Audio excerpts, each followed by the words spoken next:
The Effects panel allows us to add different types of effects to our image. For example, vignetting and grain. We'll start with vignetting.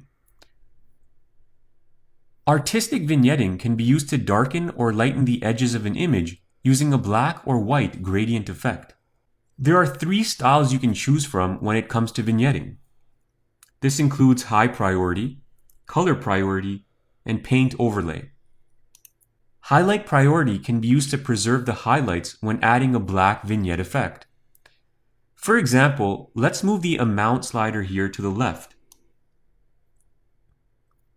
You'll notice that this creates a dark vignette effect around the edges of the image. Now reduce the midpoint, and you'll notice it affects how far the gradient travels into the center of your image. A lower midpoint will increase the size of your vignette. Next, here we can adjust the roundness, and this determines how much of a round shape your vignette has across the corners.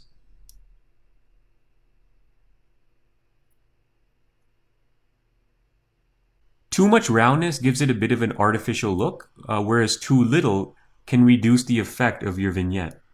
So you can see here that this really scales the vignette down, but too much roundness, you get a very circular shape showing in the middle of your image.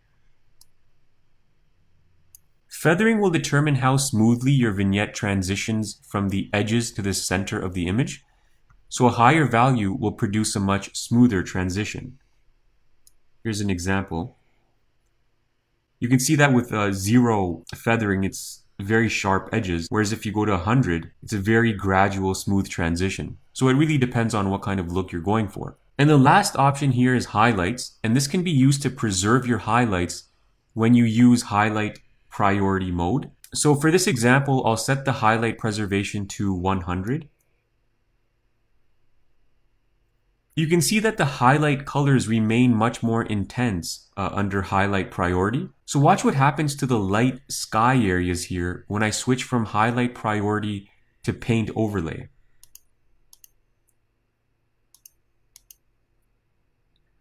You can see that the highlight colors remain much more intense under highlight priority. The color priority option tries to preserve as much of the natural tones as possible under the vignette, though in most cases it's quite difficult to see much of a difference between highlight and color priority.